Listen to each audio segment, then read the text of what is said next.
The sound of my wife's car pulling into the driveway at 2:47 a.m. wasn't what woke me up.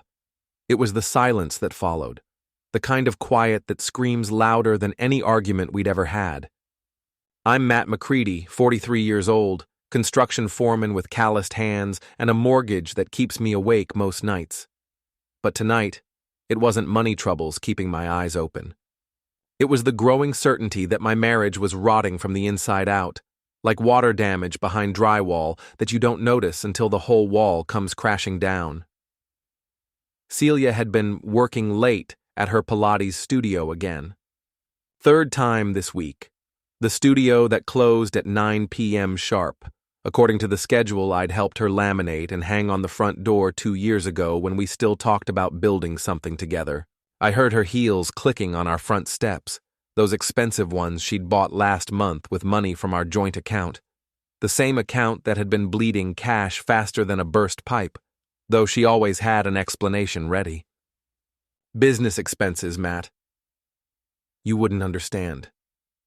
The front door opened with the careful precision of someone trying not to wake a sleeping spouse. I lay there in our king-sized bed, the one we'd picked out together at that furniture store in Boston, back when she still laughed at my jokes and didn't look at me like I was something she'd stepped in. Matt? Her voice drifted up the stairs, soft and testing. I didn't answer.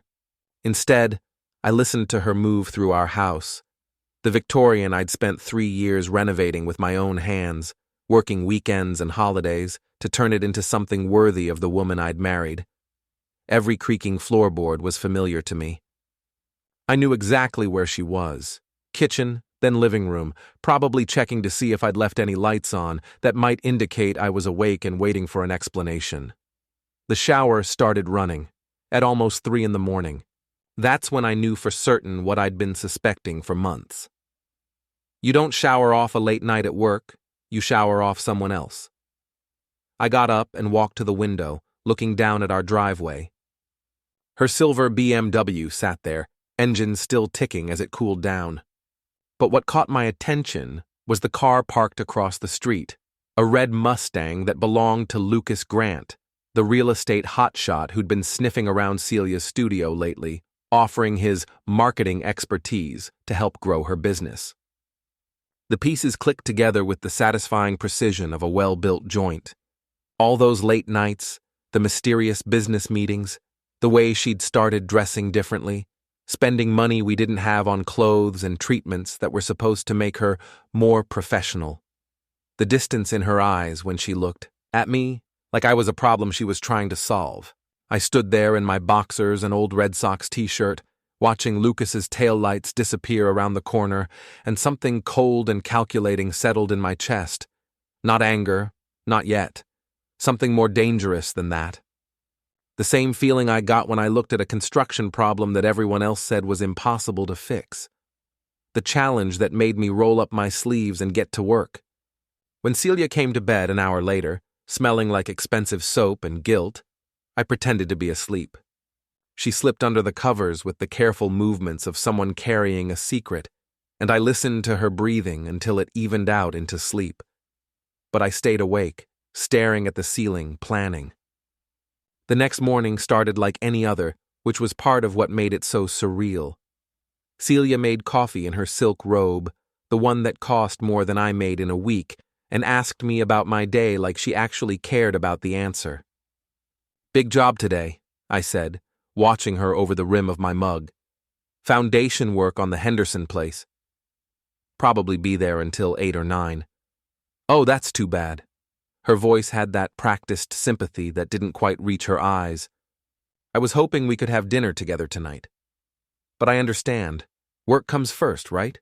The irony was so thick, I could have cut it with my circular saw. What about you? I asked. Late night at the studio again? She hesitated for just a fraction of a second, long enough for someone who'd been watching for the tell. Actually, Bianca and Trish want to have a girls' night here tonight. You know how they are when they get together. Probably better if you're not around for all the gossip and wine. Bianca Walsh and Trish Morrison, Celia's partners in crime. Bianca co-owned the Pilates studio and had the moral compass of a broken weather vane. Trish was our former neighbor who'd moved into a fancy condo downtown after her divorce settlement came through, and who treated other people's marriages like entertainment. Here? I asked. In our house? Is that a problem? The edge in her voice was subtle but sharp. It's my house too, Matt. I nodded slowly, like I was considering it. Sure. No problem at all. She smiled then, the first genuine expression I'd seen from her in weeks. Not because she was happy to spend time with her friends, but because she thought she'd won something. I left for work that morning with a plan forming in my mind like a blueprint taking shape on paper. By the time I got to the Henderson job site, I knew exactly what I was going to do. You look like hell, Big Ed Kowalski said when he saw me.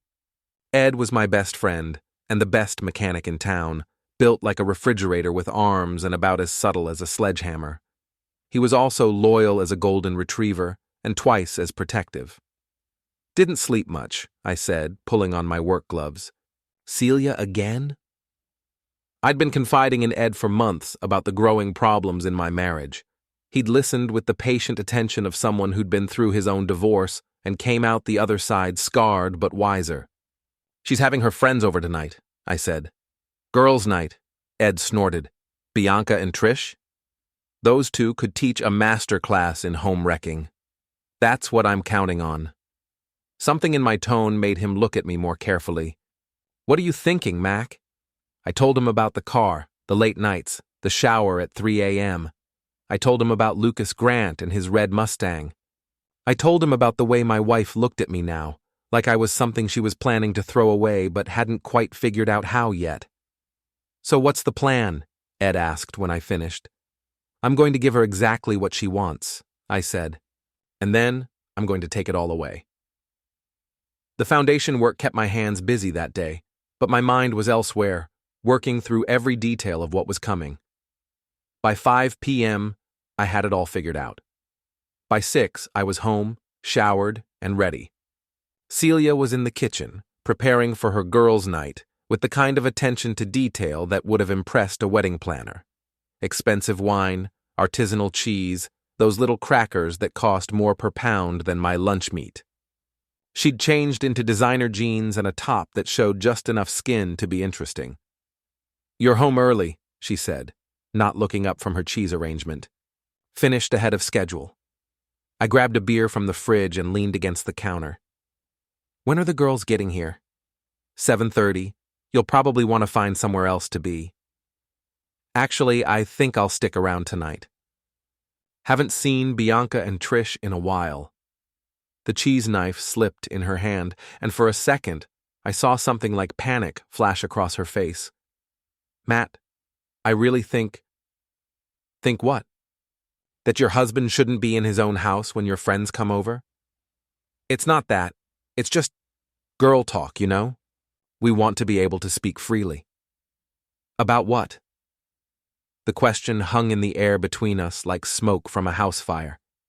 Celia set down the knife and looked at me directly for the first time in weeks. About life. About relationships. About feeling trapped in situations that aren't making us happy anymore. There it was. Not quite a confession, but close enough to count as a declaration of war. Sounds fascinating, I said. I'll try to stay out of your way. At 7:30 exactly, Bianca's white Mercedes pulled into our driveway, followed by Trish's black Audi. I watched from the living room window as they got out, both dressed like they were going clubbing instead of having a quiet night in with a married friend. The evening that followed was a masterclass in passive-aggressive warfare. I stayed in the living room, ostensibly watching a baseball game, while the three women gathered in the kitchen. But our house had an open floor plan, another renovation I'd completed with my own hands, and I could hear every word. They started with small talk, but wine has a way of loosening tongues, and by 9 p.m., the conversation had turned to exactly what I'd expected. He's so controlling, Celia was saying, always asking where I've been, what I'm doing. I feel like I can't breathe. Honey, you deserve better than this, Bianca said. You're young, you're beautiful, you've got your own business.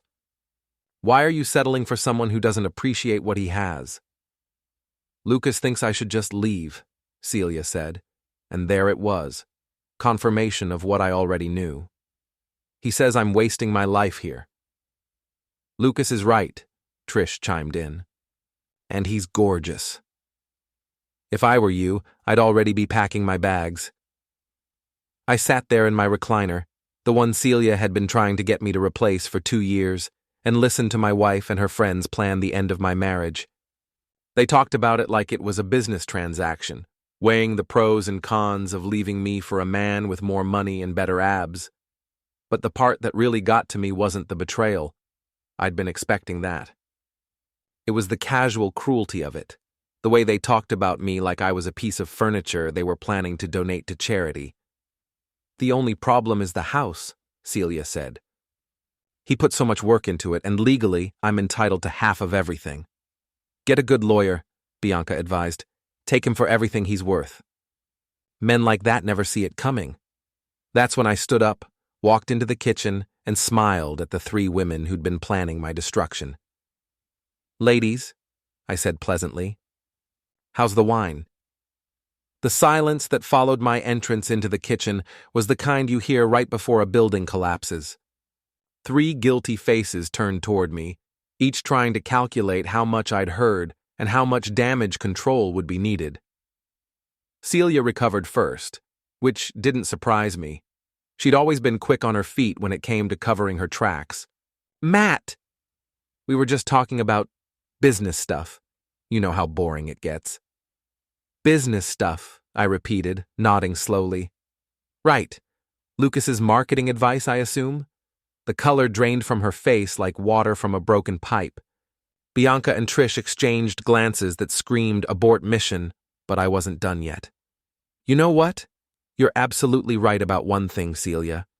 You do deserve better than this. I gestured around the kitchen I'd renovated, with its custom cabinets and granite countertops that had taken me 6 months of weekends to install. You deserve exactly what you've earned. What's that supposed to mean? Trish asked, her voice sharp with defensive anger. It means, I said, walking to the counter where Celia had left her purse, that I'm done pretending I don't know what's going on. I pulled out my phone and showed them the screen. It displayed a photo I'd taken that morning while Celia was in the shower, a screenshot of text messages between her and Lucas that I'd found on the iPad we shared. Messages that left no doubt about the nature of their business relationship. You went through my private messages? Celia's voice climbed an octave. Our shared device, honey. Remember? The one we set up so we could coordinate schedules and share photos? I scrolled through a few choice messages, reading them aloud. Can't wait to be with you tonight. Matt will never suspect. Just a few more weeks, and we can be together openly. Bianca stood up so fast her chair scraped against the floor. We should go. No, please stay, I said.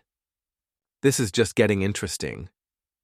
Trish, you especially should hear this, since you've been giving my wife advice on how to take me for everything I'm worth. Trish's face went red. You were eavesdropping on a private conversation. In my own house, while you planned to help my wife rob me blind. I set the phone down on the counter and looked at each of them in turn. Here's the thing, ladies. I'm a construction worker, not a lawyer or a real estate hotshot. But I know how to read blueprints, and I can see exactly where this is headed. Matt, let's talk about this rationally, Celia said, switching to the reasonable tone she used when she wanted something. Maybe we can work something out. Oh, we're going to work something out, all right. I walked to the kitchen drawer and pulled out a manila envelope I'd prepared that afternoon. Bianca, this is for you. She took the envelope with trembling hands and opened it. Her face went white as she read the contents. What is it? Trish asked. A copy of the business license application for the Pilates studio, I said. The one I helped Celia fill out 2 years ago, the one where she listed me as co-owner and financial guarantor, which means I have legal authority to make business decisions. Celia grabbed the paper from Bianca's hands. You can't do this. Actually, I can. I already did. As of this afternoon, the studio is closed pending a complete financial audit. I've also frozen the business accounts until we can determine exactly where all that money went. You bastard, Celia screamed. That's my livelihood. Our livelihood, I corrected. Built with my money, my credit, and my labor. But don't worry. I'm sure Lucas will take care of you. He seems like the type who loves a woman with nothing to offer but debt and legal problems. Trish stood up, her face flushed with anger. You can't just destroy someone's life because you're jealous. Jealous? I laughed, and it felt good to finally let some of the anger show. Trish, I'm not jealous. I'm liberated. Do you know what it's like to spend 3 years of your life building something beautiful for someone who's been planning to throw it away the whole time? I walked to the window and pointed outside. See that garden? I planted every flower. The deck? I built it with my own hands. The bathroom upstairs with the fancy tile work?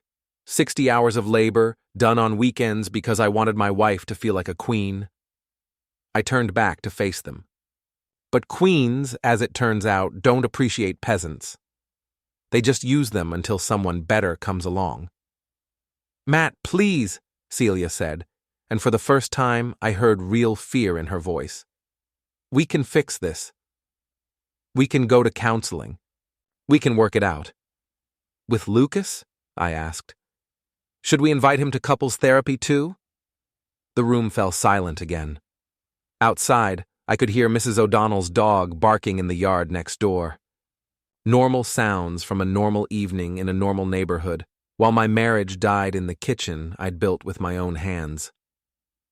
Here's what's going to happen, I said, my voice calm and steady. Bianca and Trish, you're going to leave now and not come back. Celia, you're going to call Lucas and tell him you need a place to stay tonight. Because as of right now, you don't live here anymore.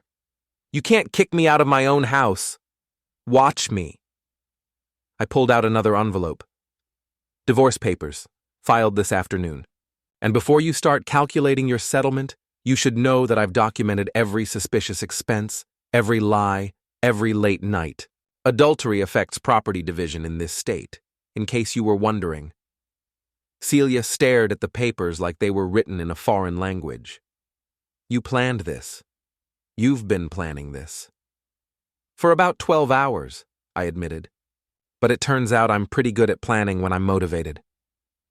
Bianca grabbed her purse and headed for the door. Come on, Celia. Let's get out of here. But Celia wasn't done fighting. You think you're so smart, don't you? You think you've won something? I think I've stopped losing, I said. There's a difference. Lucas will take care of me. He loves me. Lucas loves the idea of you, I corrected. The successful businesswoman with her own studio and half a house in equity. Let's see how much he loves the reality. A broke, unemployed woman with legal problems and an ugly divorce. That hit home. I could see it in her eyes, the first flicker of doubt about her perfect escape plan. Get out, I said quietly. Take whatever you can carry tonight. We'll figure out the rest through lawyers. Trish stepped forward, her face twisted with anger. You're destroying 3 friendships over your own insecurity. No, Trish. I'm ending 1 marriage over my wife's betrayal. The friendships were collateral damage. After they left, I sat in my kitchen, and opened a beer. The house felt different already, like a weight had been lifted from the rafters. For the first time in months, I could breathe freely in my own home, but I wasn't done yet, not even close. The next few days passed in a blur of legal paperwork and strategic phone calls. I'd taken a week off work, telling my crew chief that I had a family emergency to deal with. It wasn't exactly a lie.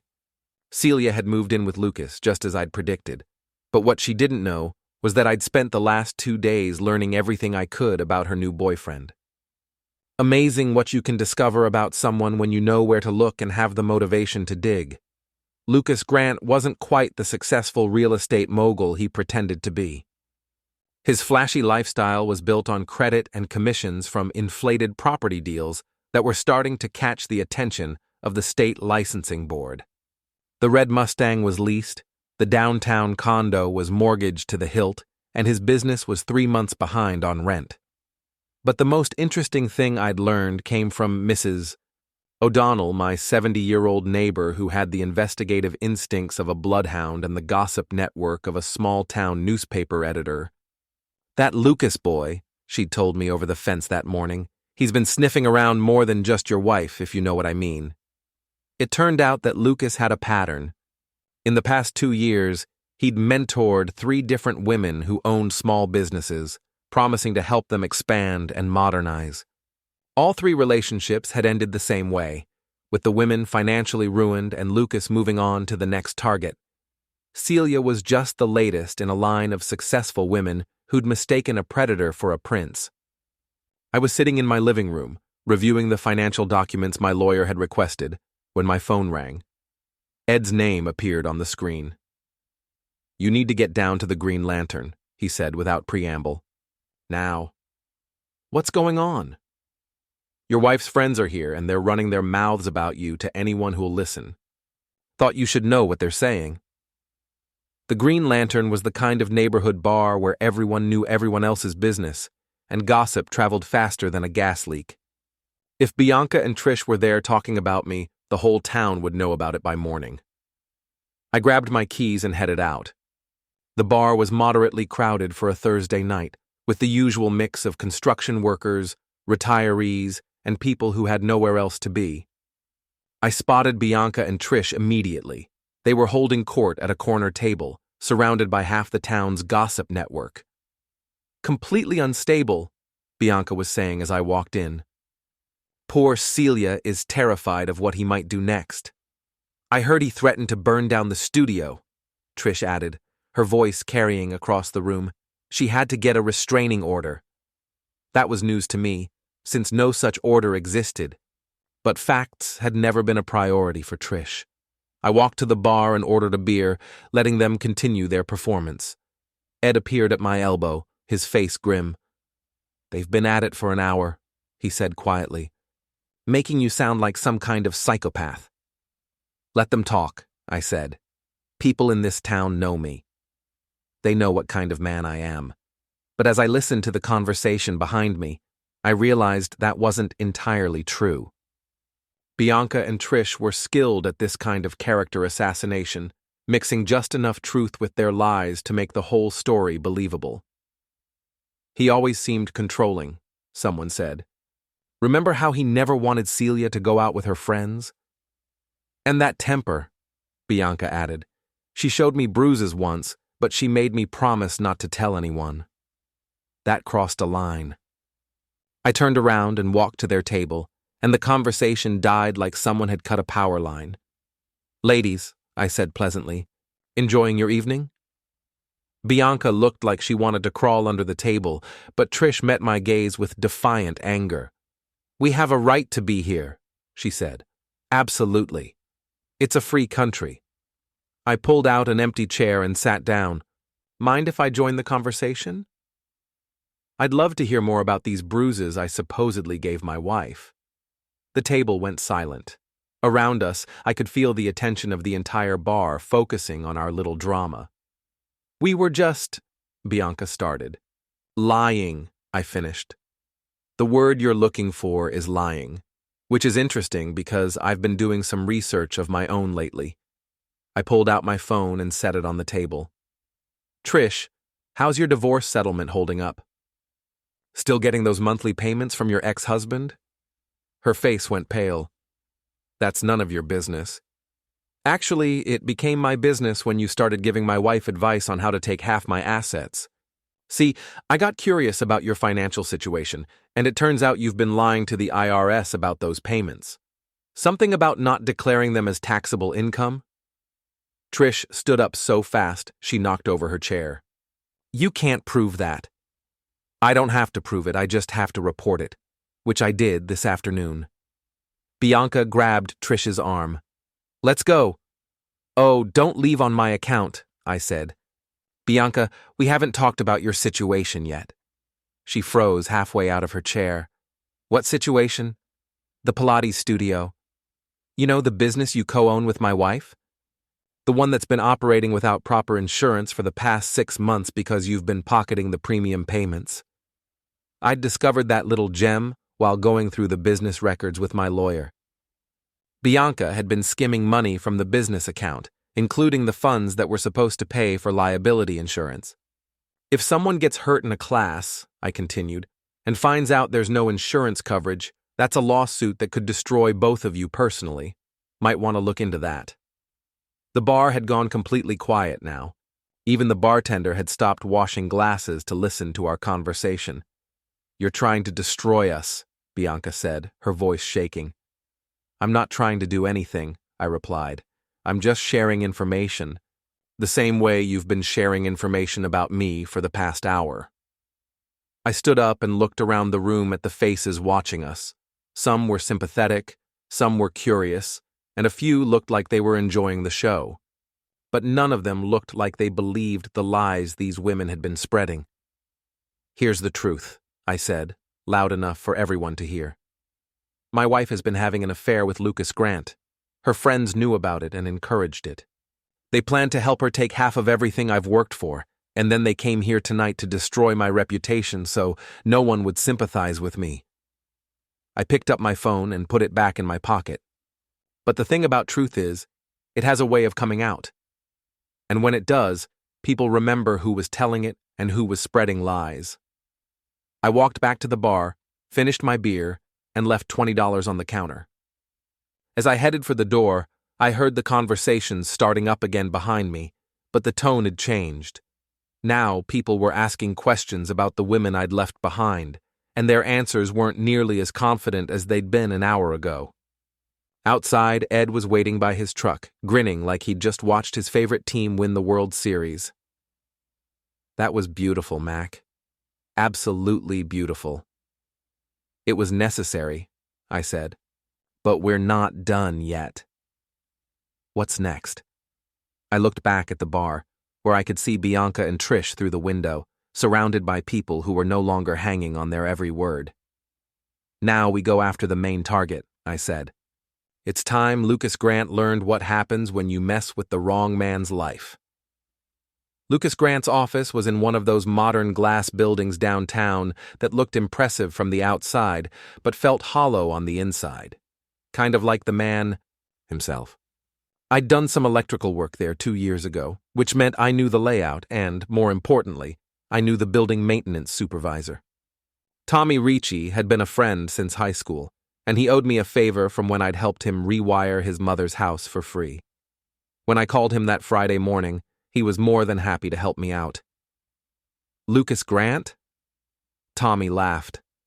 That guy's been nothing but trouble since he moved in. Always complaining about something, always behind on his rent. What do you need to know? Everything, I said. What I learned over coffee at Tommy's kitchen table was better than I'd hoped for.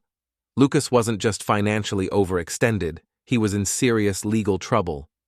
The State Real Estate Commission was investigating him for inflating property values, and at least 2 of his former clients were threatening to sue for fraud. But the most interesting piece of information came from Tommy's girlfriend, who worked at the bank where Lucas had his business accounts. He's been bouncing checks left and right, Tommy said. And get this, he took out a second mortgage on that fancy condo of his to cover his debts. If his commission checks don't start coming in soon, he's going to lose everything. That gave me an idea. A beautiful, perfectly legal idea that would solve multiple problems at once. I spent the weekend putting together a comprehensive file on Lucas Grant's business practices, complete with documentation of every questionable deal he'd made in the past 2 years. Then I made copies and sent them to the Real Estate Commission, the Better Business Bureau, and 3 local newspapers. But that was just the opening move. On Monday morning, I drove to Lucas's office building and parked across the street. At exactly 9 a.m., Celia's BMW pulled into the parking garage. She was right on time for what she thought was a business meeting with her boyfriend. What she didn't know was that I'd arranged for her to walk into the middle of a very different kind of meeting. I waited 15 minutes, then called Tommy. "It's time," I said. At 9:30 a.m., 3 men in suits walked into the building. One was from the Real Estate Commission, one was from the District Attorney's Office, and one was a private investigator hired by Lucas's former clients. I watched from my truck as they took the elevator to the 3rd floor, where Lucas Grant was about to have the worst day of his professional life. My phone rang 20 minutes later. Celia's name appeared on the screen. "Matt, you have to help me," she said, her voice high and panicked. "Something terrible is happening. Lucas is being arrested." "Arrested?" I tried to sound surprised. "What for?" "Fraud, embezzlement, I don't know. There are police everywhere. They're seizing his files, his computer, everything." "That's terrible," I said. "Where are you now?" "I'm in the parking garage." I don't know what to do. They want to question me about the business relationship between Lucas and the studio. That was perfect. I'd been hoping they'd make that connection. "Celia, listen to me carefully," I said. "Don't say anything to anyone without a lawyer present." "Do you understand?" "But I didn't do anything wrong." "Maybe not, but Lucas used your business as part of his scheme. The money he was supposed to be investing in marketing? It looks like he was using it to cover his other debts." The silence on the other end of the line was deafening. "How do you know that?" she asked finally. "Because I've been doing my homework. Lucas Grant isn't the successful businessman you thought he was, Celia. He's a con artist, and you were his latest mark." "That's not true." "He loves me. He loves your money. Or he did, until I froze the business accounts and filed for divorce. Now you're just another liability he can't afford." I could hear her crying now, soft sobs that might have moved me a week ago. But that was before I'd learned the full extent of her betrayal. "I need to see you," she said. "We need to talk about this." "No, we don't. We need to let our lawyers talk about it." "But Celia, when this all comes out, and it will, people are going to remember that you chose a criminal over your husband. That's going to be your legacy in this town." I hung up and sat in my truck, watching as police officers led Lucas Grant out of the building in handcuffs. He looked smaller somehow, diminished without his expensive suit and cocky attitude. Celia appeared a few minutes later, walking quickly toward her car with her head down. She looked lost and scared, nothing like the confident woman who'd been planning to take half my assets just a week ago. My phone buzzed with a text message from Ed. "Turn on Channel 7, you're going to love this." I switched on the radio and caught the tail end of a news report about a local real estate agent being charged with multiple counts of fraud. The reporter mentioned that the investigation was ongoing and that other victims were encouraged to come forward. By the time I got home, there were 3 messages on my answering machine from reporters wanting to know if I had any comment about my wife's relationship with the accused fraudster. I deleted them all without listening to the full messages. That evening, I was sitting on my back deck, enjoying a beer and the first peaceful sunset I'd had in months, when Mrs. O'Donnell appeared at the fence between our yards. "Quite a day," she said, her eyes bright with curiosity. "Quite a day," I agreed. "I heard your wife's boyfriend got himself arrested, so I understand." She nodded approvingly. "My late husband always said that if you dig a hole for someone else, you'd better make sure you don't fall into it yourself." Smart man. He was. He also said that the best revenge is living well. She looked around my yard, taking in the garden I'd planted, the deck I'd built, the house I'd renovated with my own hands. "Looks like you're going to be doing plenty of that." After she went inside, I sat there until the stars came out, thinking about the past week and everything that had changed. My marriage was over. My wife was facing potential criminal charges as an accessory to fraud, and her friends were dealing with their own legal problems. But for the first time in months, I felt like I could breathe freely. My phone rang one more time that night. Celia's name appeared on the screen, but I didn't answer. Whatever she had to say, it was too late to matter. I was done being her safety net, her backup plan, her reliable husband who would always be there to clean up her mistakes. From now on, she was on her own. 3 weeks later, I was back at work, running a crew on a new housing development outside town. The physical labor felt good after weeks of legal meetings and paperwork, and my guys were glad to have me back.